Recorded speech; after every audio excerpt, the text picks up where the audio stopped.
and by what the socio-political issues going on there are.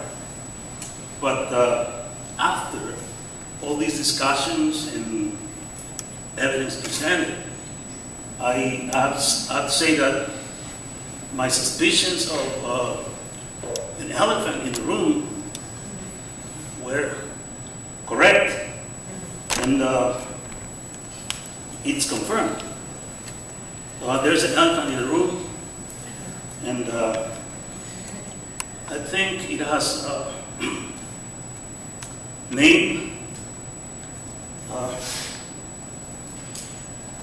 I would call it prejudice, intolerance, and discrimination. I thank the organizers, and I applaud your efforts. And I'm also glad to see that this is called the first annual conference.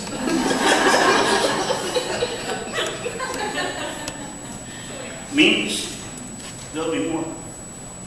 And I'm very happy to be here.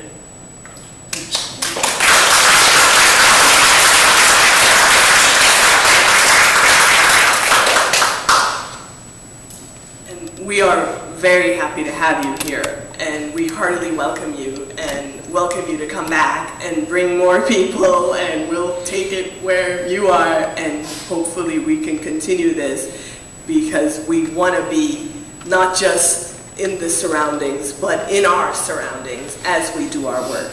Thank you. Please, everybody, share what we've learned today with friends, relatives, and get the word around about what you've learned here about accents and nativeness.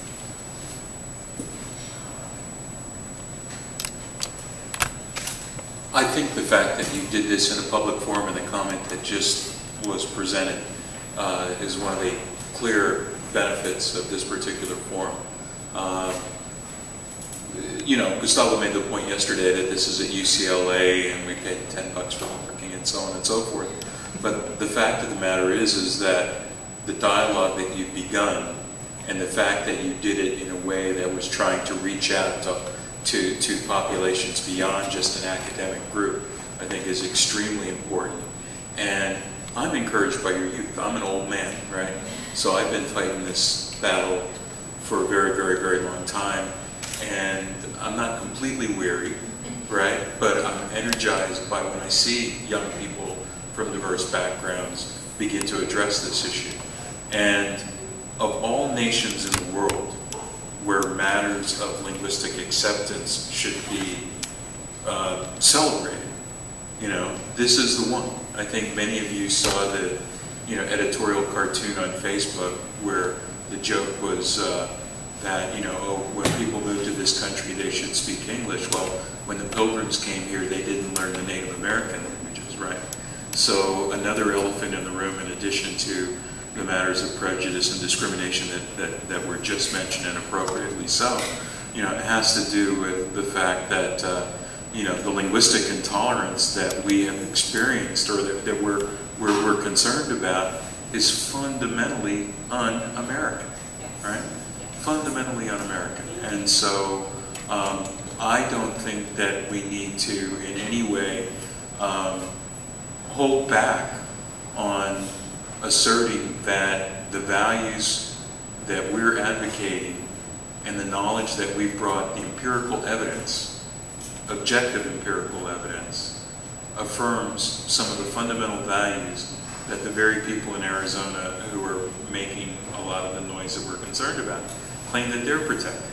And there's a paradox and a contradiction, and thanks to your efforts, and it really is, you young people and your department chair who have brought us here together, that are truly to be commended for reinforcing the values that make this an extraordinary nation and one of the best nations on earth. And we can't lose that fundamental dialogue to the other party, and I'll be quiet. I know that.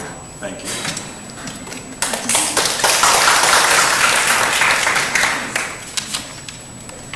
maybe we can just take a moment then to really celebrate what we just experienced as civic engagement, which was the original intent of this, and the fact that non-scholars, non-academics have sat through 2 days on a weekend from 9 to 5 and are still here to talk about it is pretty celebratory. And I want to point out too, Bonnie Norton's idea of the ownership of English and public space, and the fact that you, as a non-native speaker, also are then engaging in this dialect, or in this dialogue, is particularly relevant too. So, thank you. I want to add something to that. I guess we haven't mentioned that. We've talked about that we were all also inspired by the papers that we read from the people that came, and videos that we watched in class, and so I guess this is also part of the legacy. We hope it continues. We're not orphans in that sense. We come from intellectual and social traditions that you all, Dr. Wah, we're the young ones, but you guys were, how is it? We stand on the shoulders of giants, and when we read your work and others, we're also inspired by what you've done.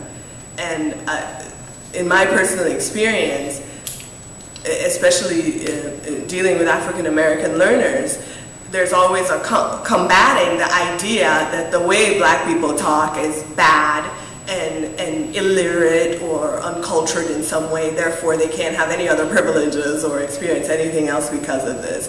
And work that's been done by Dr. Ball has helped me, gain the confidence in what I write to call BS on all of that and say that people are looking at things wrong. And we thank you for that as well.